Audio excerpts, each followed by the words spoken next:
Assalamualaikum warahmatullahi wabarakatuh.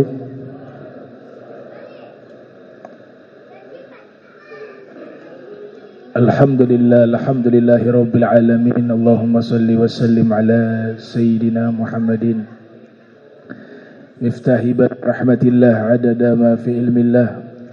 Salatan wa salaman daimain mutalazimain bidawai mulkillah wa ala alihi wa sahbihi wa man walah, amma ba'du. Yang saya muliakan, saya hormati para habaib, para sesepuh, wabil khusus kepada guru-guru kita Al-Habib Muhammad Bagir, Wal-Habib Soleh bin Jindan, juga ada Al-Habib Taufik, Wal-Habib Kamil As-Sagaf, Wal-Habib Muhammad Al-Bar, Wal-Habib Alwi Al-Bar, Bapak Haji Tarno, pimpinan Pondok Pesantren Darul Falah, kepada Ustadz Syarif, Al-Habib Fauzi As-Sagaf, seluruh para asatiz, Bapak Ustadz Jamal, Ustadz Abdurrahman, ya, dan semua santri dan wali santri yang saya muliakan, ibu-ibu, bapak-bapak, muslimin muslimat yang insya Allah dirahmati Allah. Ada juga Dr. Syarif Albar, ya, semoga panjang umur, diberikan sehat afiah, dan semua para habaib yang saya muliakan, saya hormati. Alhamdulillah, di waktu pagi yang cerah, dan ini pertama kali juga diadakan maulid secara umum di Masjid Iqbalul Khairat. Mudah-mudahan kita bisa menerima kebaikan, ya, sebagaimana nama Masjid Iqbalul Khairat.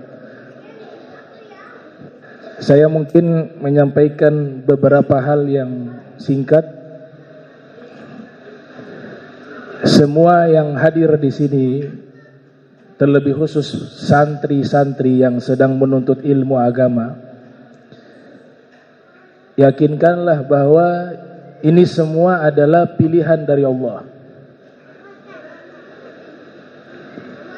Tidak semua diberikan nikmat ini.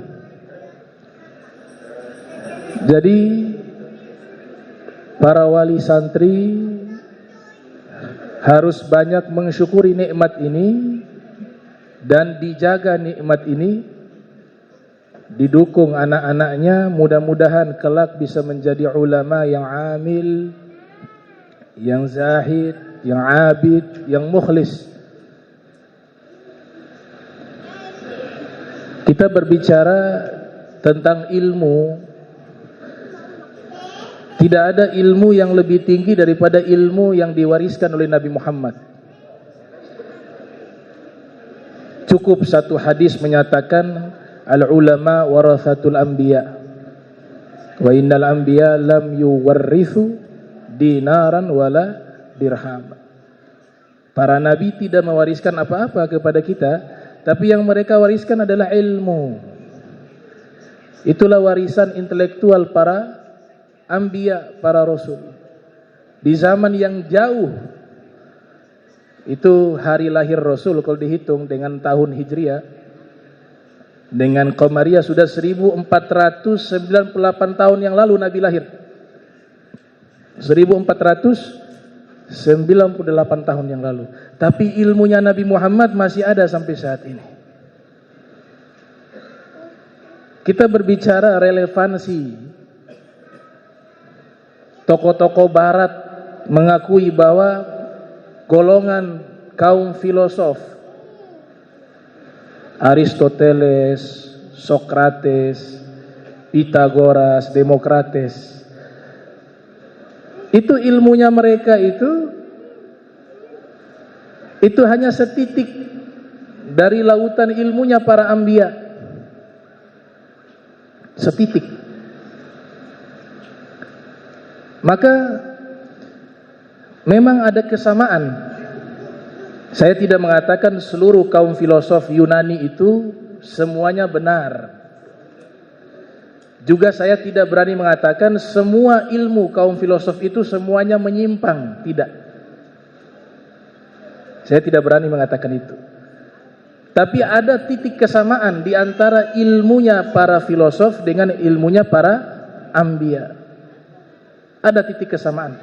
Yang pertama, visi misinya para anbiya, para rasul dengan visi misinya kaum filosof itu sama di dalam masalah islahun nas, memperbaiki keadaan manusia, fikratan wa adatan wa thaqafatan wa sajiyatan wa tabi'atan. Jadi kaum filosof ini juga punya satu misi, memperbaiki manusia. Pemikirannya diperbaiki, tradisinya, budayanya, akhlaknya, perangainya. Tugas yang sama diutusnya para anbiya, para rasul juga membawa visi misi ini, memperbaiki akhlak manusia, memperbaiki pemikiran manusia, mengenalkan manusia kepada Sang Pencipta Allah Subhanahu wa taala. Jadi ada titik kesamaan, islahun nas, memperbaiki pemikiran, tradisi, kebudayaan dan juga akhlak. Makanya kalau kita dengar ada istilah etika, etika itu produk dari kaum filosof. Etika dari bahasa Yunani, ethos bentuk jamaknya, artinya kebiasaan yang baik. Jadi kaum filosof juga mengajarkan etika, bagaimana nilai-nilai yang baik ketika sesama manusia berinteraksi. Itu bahasa kaum filosof. Kalau bahasa orang-orang barat namanya moral, dari bahasa Latin mores, yang artinya adalah kebiasaan. Produk dari akal mereka. Beda dengan akhlak. Akhlak yang mulia atau disebut dengan makarimul akhlak. Rasul Muhammad sallallahu alaihi wasallam bersabda di dalam hadis yang diriwayatkan oleh Imam Al-Baihaqi yang lahir tahun 384 Hijriah,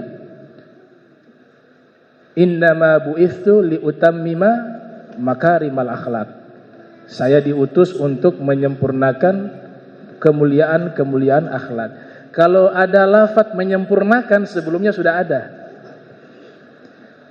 Maknanya apa? Seluruh para nabi membawa dan mengajarkan akhlak yang mulia. Diutusnya Nabi Muhammad menyempurnakan itu. Ada ulama lainnya menafsirkan bahwa makna menyempurnakan akhlak yang mulia karena Nabi diutus di tengah suku Quraisy. Di situ berbagai macam mereka secara plural. Ada yang mengikuti agama Nabi Ibrahim, ada yang juga Nasrani seperti Waraqah bin Naufal, ya. Imam Bukhari mengatakan kana tanassara fil jahiliyah yaktubul Injil bil Arabiyah. Dia Nasara, Waraqah bin Naufal. Biasa menulis kitab Injil diterjemahkan ke dalam bahasa Arab. Kitab Injil bahasanya Ibrani, diterjemahkan ke dalam bahasa Arab. Ada juga yang masih mengikuti ajaran Nabi Ibrahim dan ada juga yang menyembah berhala. Tapi punya nilai-nilai akhlak mereka itu, walaupun mereka musyrik, tapi ada nilai-nilai akhlak yang baik, dipertahankan oleh Islam, memuliakan tamu, tidak mengingkari janji, dan seterusnya. Maka Nabi hadir menyempurnakan akhlak tersebut. Di dalam riwayat Ahmad disebut soleh. Ya, aku diutus untuk menyempurnakan solehal akhlak, kebaikan akhlak. Jadi ada titik kesamaan. Akan tetapi bedanya kalau akhlak wahyu, akhlak mulia itu di mana tempat cocok. Kalau etika dan moral itu punya pengaruh dengan adat istiadat dan budaya. Itu bedanya antara akhlak dengan etika dan moral. Maka Imam Ghazali menyatakan yang namanya akhlak itu adalah hayatun rasikhatun fin nafs tasduru anha al-af'alu bisuhulatin wa yusrin min ghairi hajatin ila fikrin wa rawiyah.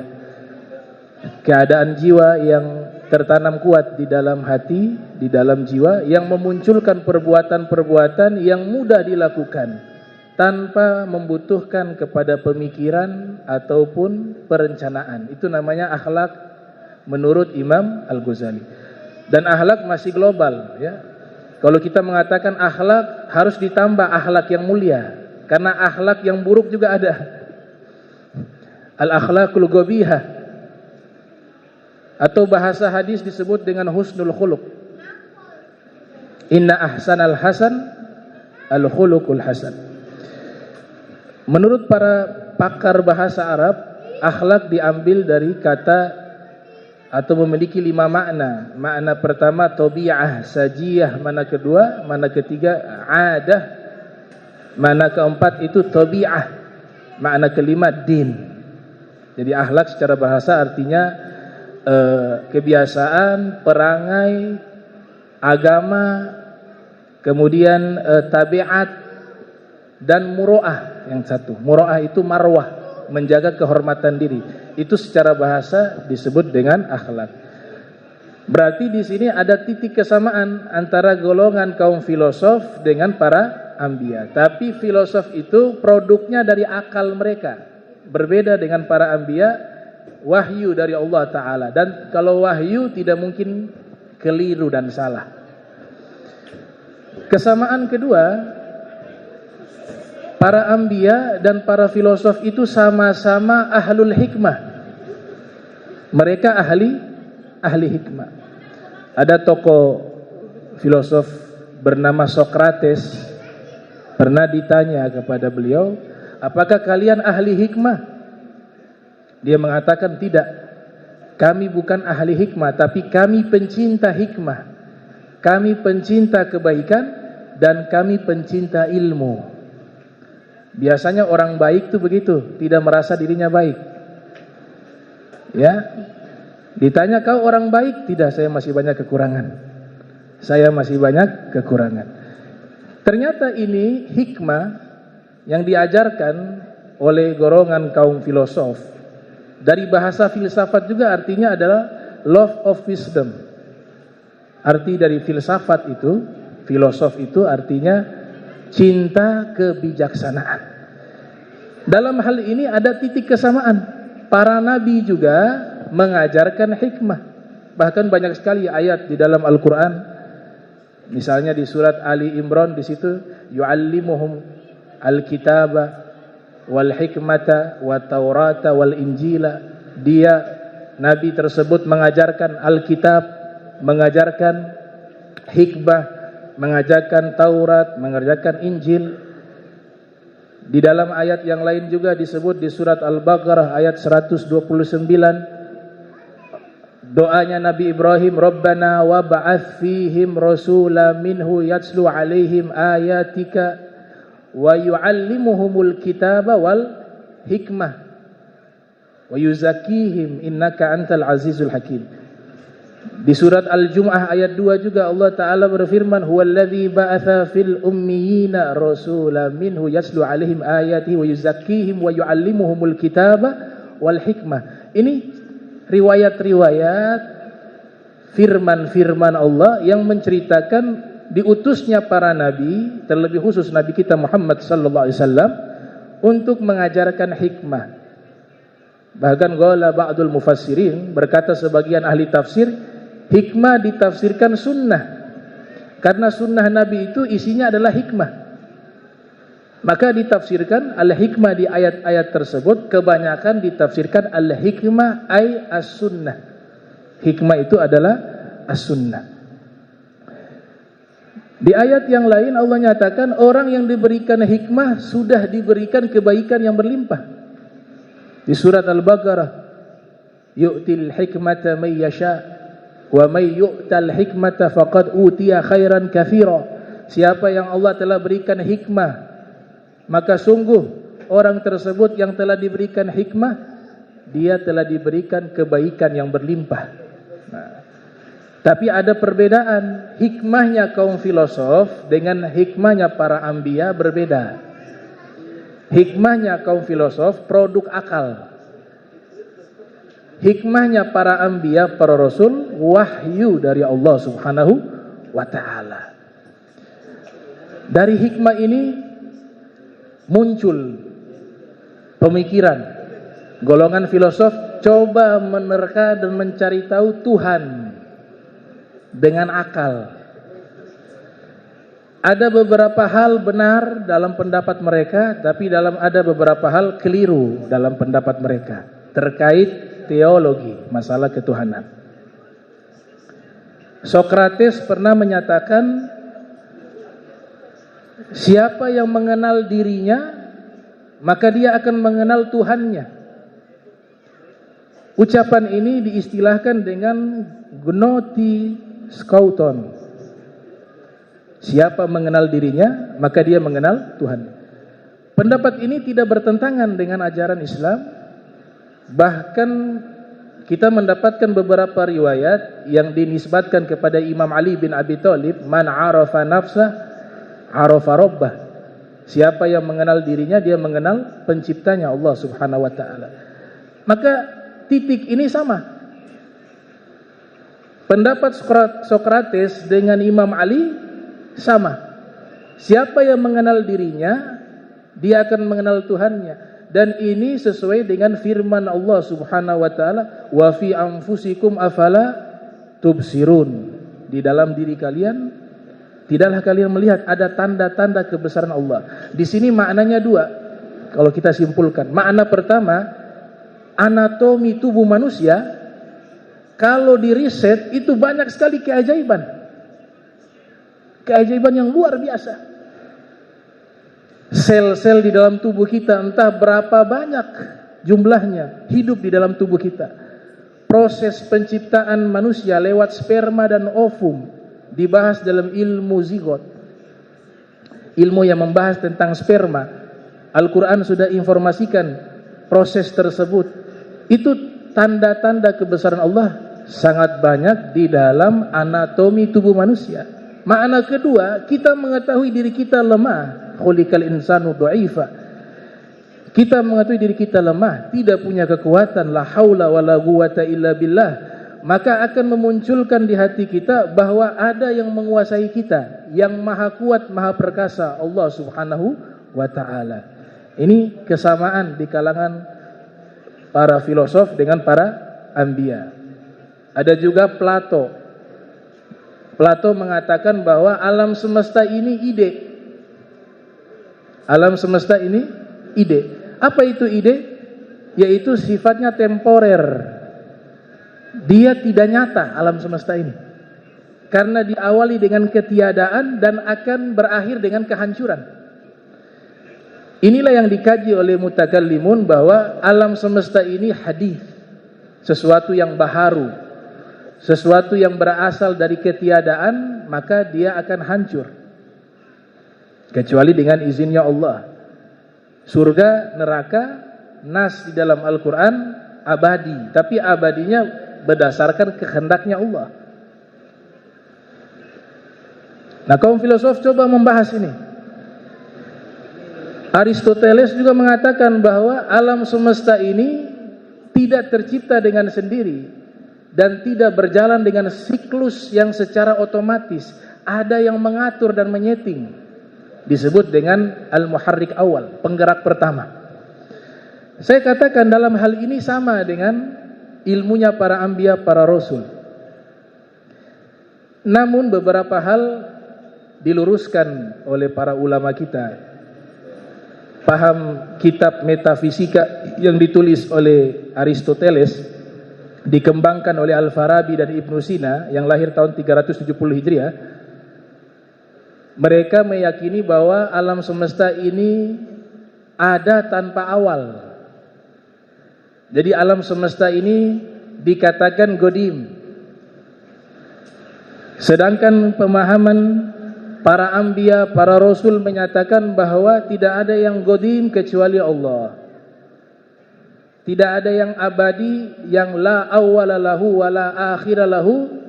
Tidak ada awal baginya, tidak ada akhir baginya kecuali Allah. Dalam masalah ini dikritik oleh Imam Ghazali bahwa alam itu berasal dari ketiadaan. Pemahaman Al-Farabi dan Ibnu Sina yang memang mengambil daripada kitab metafisika yang ditulis oleh Aristoteles menyatakan bahwa alam semesta ini ada tanpa ada awal. Ini yang keliru. Dan ulama kita alhamdulillah sekelas Hujjatul Islam Abu Hamid Al-Ghazali yang lahir 450 Hijriah wafat 505 Hijriah menyatakan bahwa alam ini dari ketiadaan. Dia ditiadakan, berasal dari tiada, kemudian Allah ciptakan. Maka tidak ada yang qadim kecuali Allah. Tulislah sebuah kitab ilmiah ditulis oleh Imam Ghazali, Maqasidul Falasifah, kemudian Al-Munqidh Minad Dhalal, dan yang ketiga Tahafut Al-Falasifah. Al-Falasifah jamak dari filosof, para filosof. Di dalam kitab itu ada 20 pemikiran teologi kaum filosof yang dikritik oleh Imam Ghazali. Ada 20 yang dianggap menyimpang. 3 diantaranya beliau menyatakan penyimpangannya sudah masuk kepada masalah usul. Yang pertama bahwa alam semesta itu qadim. Nah itu dibantah oleh Imam Ghazali. Alam semesta hadis, sesuatu yang baharu. Kemudian ilmunya Allah hanya mengetahui sifat kulliyah, tidak juz'iyah. Allah hanya tahu sesuatu yang global, tidak mengetahui secara spesifik segala sesuatu. Ini juga menyimpang. Ya, sebagaimana kita membaca di dalam Al-Qur'an, ahatallah bikulli syai'in ilmah. Allah itu segala sesuatu ilmunya mencakup itu. Baik yang komprehensif maupun yang parsial. Dikritik oleh Imam Ghazali dalam masalah ini. Dan yang ketiga yang dikritik adalah hari kebangkitan. Menurut golongan filosof, mereka percaya ada hari kiamat, filosof muslim. Tapi bedanya bahwa hari kebangkitan itu Allah bangkitkan ruh saja, tidak dengan jasad. Ini dikritik oleh Imam Ghazali. Imam Ghazali mengatakan hari kebangkitan itu Allah bangkitkan kita dengan ruh dan jasad, bukan hanya dengan ruh. Ada tokoh filsafat Islam Ibnu Rushdi mengkritik Imam Ghazali dalam masalah ini, menulis kitab Tahafut, kerancuan dari kerancuan. Yang sebelumnya kitab Imam Ghazali kerancuan daripada pemikiran kaum filosof, dikritik oleh Ibnu Rushd kerancuan dari kitab Imam Ghazali yang berjudul Kerancuan. Saya sengaja menyampaikan ini ingin memberitahukan kepada adik-adik santri bahwa ilmu itu luas. Dan ilmunya para filosof itu di bawah ilmunya para anbiya. Dan ilmunya para anbiya di bawah ilmu Nabi Muhammad. Wa kulluhum min rasulillahi multamisun garfan minal bahri aw rashfan minad diyam wa waqifuna ladaihi inda haddihim min nuqtatil ilmi aw min syaklatil hikam. Gak ada artinya, gak ada harganya, gak ada bandingnya Nabi Muhammad. Itu ilmunya filosof. Maka disebut Imam Ghazali tidak membenci ilmu filsafat. Saya tidak mengikuti mazhab yang menyatakan seluruh ilmu filsafat menyimpang. Gak. Buktinya imam kita ahli sunnah wal jamaah yang sering kita baca kitabnya Ihya Ulumuddin, yang sering kita baca kitabnya Bidayatul Hidayah, menyatakan bahwa tidak semua ilmu filsafat menyimpang.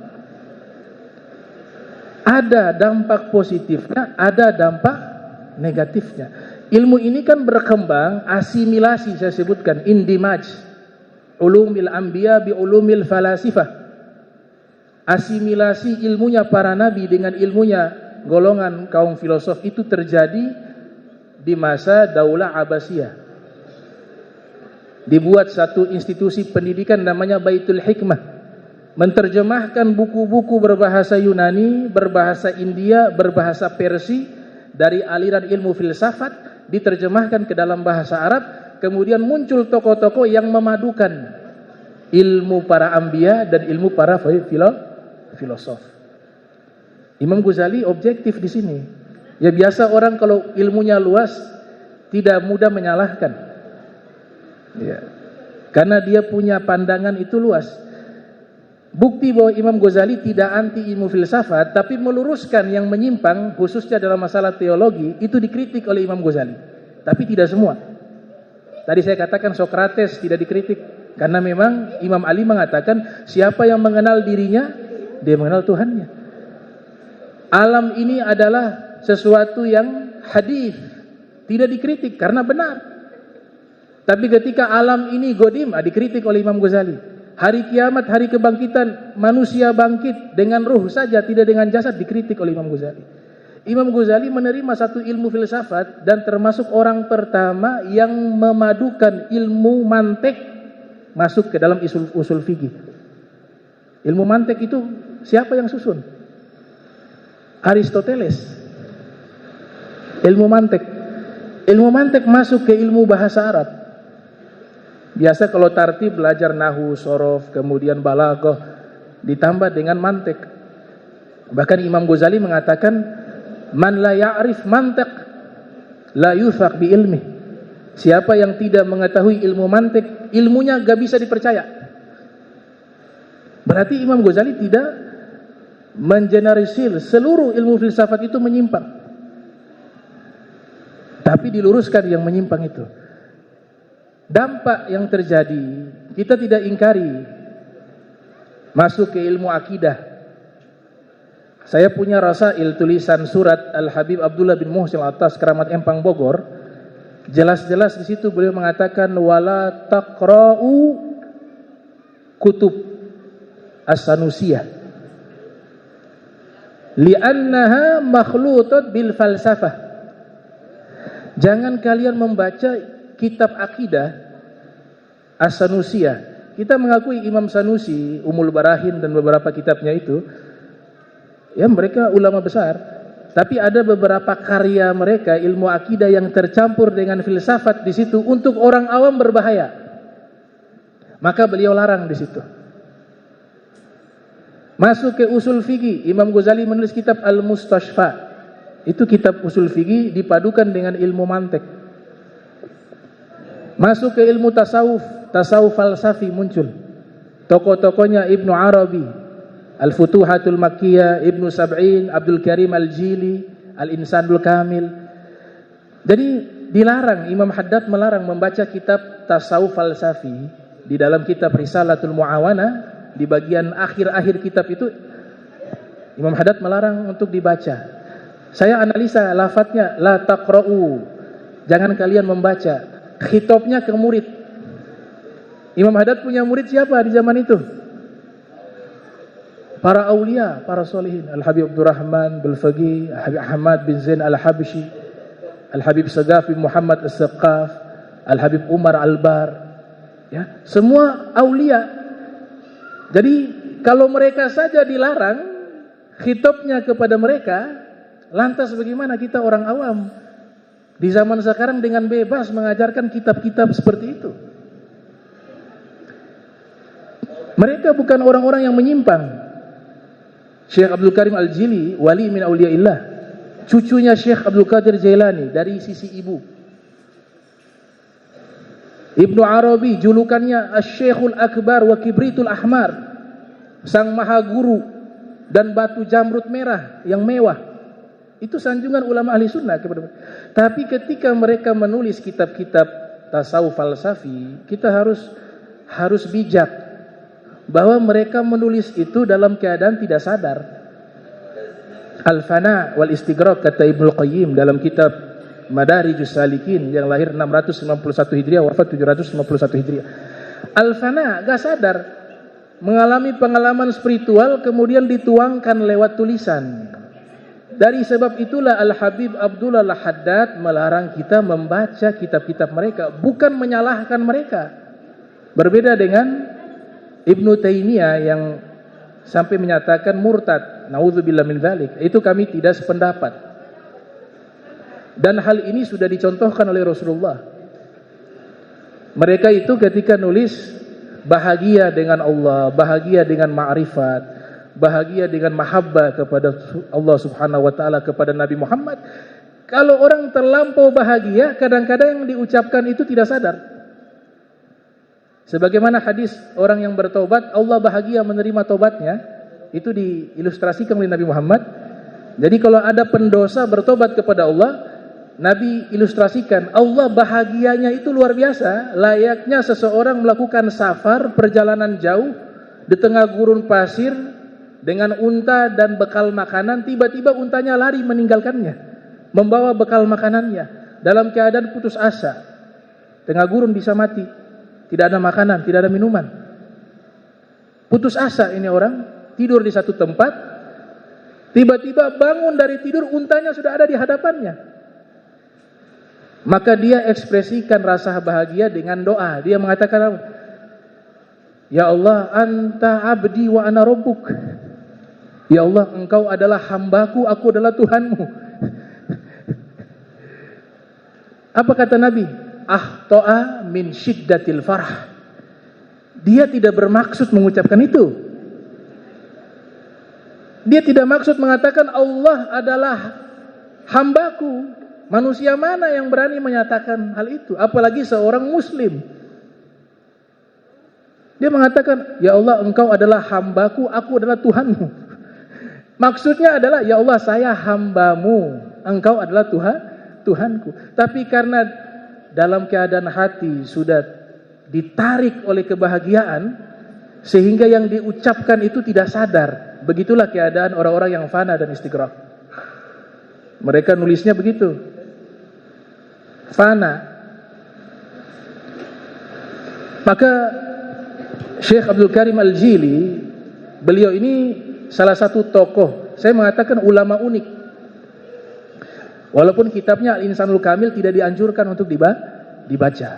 Mereka levelnya jauh di atas kita. Jauh, ma bainas sama wal ard, bahkan tahtal ard. Di bawah bumi kita, mereka di atas langit jauh. Apalagi bandingkan dengan para anbiya, ya nggak bisa dibandingkan. Makanya Enime Rizky Mel itu menulis kitab sesungguhnya Nabi Muhammad itu adalah Rasulullah.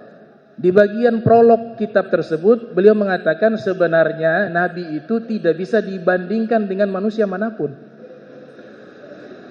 Ada Michael Hart menulis buku, tokoh berpengaruh dunia nomor 1 Nabi Muhammad. Ya. Kata Enime Rizky Mel, tokoh-tokoh yang ada di bawah itu sebenarnya tidak pantas disandingkan dan dibandingkan dengan Nabi Muhammad. Untuk menjadikan tokoh nomor 1 manusia itu pun tidak layak Nabi Muhammad. Dia keluar dari level itu. Keluar dari level itu. Ini Abdul Karim Al-Jili, dia bukan hanya membaca kitab tasawuf, tapi membaca kitab filsafat. Dia membaca kitab Aristoteles, kitab Sokrates, kitabnya Plato, kitabnya Pitagoras. Dan dia memadukan ilmu para anbiya dengan ilmu kaum filosof. Yang menarik di situ dia nyatakan bahwa para filosof Aristoteles itu berguru kepada Nabi Khidir. Aristoteles yang dikatakan hebat itu ternyata berguru kepada Nabi Khidir alaihissalam. Zulkarnain yang namanya As-Sa'bu bin Marathid Malikul Himyar itu berguru kepada Nabi Allah Ibrahim dan berguru juga kepada Aristoteles, walaupun dibantah oleh Ibnu Taimiyah. Ya, tapi Imam Siristani dalam kitab Al-Milal wa Nihal mengatakan bahwa ada pendapat ulama yang menyatakan bahwa sesungguhnya dia belajar kepada Aristoteles, Zulkarnain. Sayyidina Luqman yang sudah diberikan hikmah oleh Allah belajar kepada Nabi Daud dalam kitab Al-Jawahir Al-Lu'luwiyah. Walaqad ataina Luqmana al-hikmah. Plato, Sokrates, Plato muridnya Aristoteles, Plato gurunya Sokrates. Murid terbaik yang memberikan pengaruh ilmu filsafat dunia ini Aristoteles, gurunya Nabi Khidir. Bahkan Abdul Karim Al-Jili mengatakan yang minum air kehidupan ma'ul haya sehingga umurnya panjang kan Nabi Khidir. Beliau meyakini juga Aflaton juga minum air itu. Jadi yang hidup dua, kata Abdul Karim Al-Jili. Sampai sekarang yang masih hidup Nabi Khidir dan Aflaton. Di mana lokasi itu? Majma'al Bahrain. Wa iz qala Musa li fatahu la abrahu hatta abluga majma'al Bahrain aw amdi hukaba. Yaitu aku pergi di tempat bertemunya dua lautan. ditafsirkan oleh Imam Al-Biqai dalam kitab Nazmud Durar fi Tanasubil Ayati was Suwar, marajal bahrain yaltaqiyan bainahuma barzakhun la yabghiyan. Itu tafsiran. Marajal bahrain itu Majma'ul Bahrain adalah marajal bahrain, tidak bercampur air asin dengan air tawar. Lokasi itulah kata Syekh Abdul Karim Al-Jili adalah ma'ul hayah, air kehidupan. Siapa yang meminum air itu umurnya akan panjang sepanjang zaman. Kata beliau Aflaton dan Nabi Khidir yang meminum. Perjalanan mencari, ekspedisi mencari air tersebut dilakukan oleh Zulkarnain, dilakukan oleh Aristoteles, dilakukan oleh Khidir. Tapi berpisah dengan Zulkarnain, Aristoteles ikut Nabi Khidir sudah meminum air tersebut, kemudian Aristoteles berguru kepada Nabi Khidir, ilmu-ilmu ketuhanan, ilmu-ilmu batin, ilmu-ilmu suluk. Jadi jangan heran, ada titik kesamaan, tapi juga ada titik perbedaan. Di sini saya tekankan bahwa para filosof itu yang besar, salah satunya Aristoteles, ternyata ilmunya itu sanadnya kepada seorang nabi, Nabi Khidir.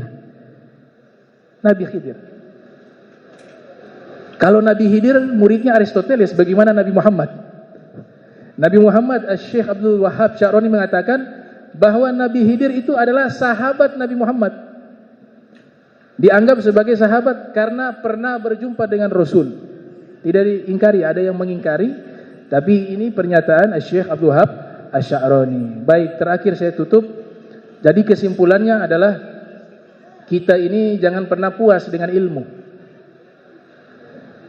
Selevel mereka yang sudah dikatakan sebagai ahli hikmah, pemikir-pemikir dunia, masih berguru kepada para nabi.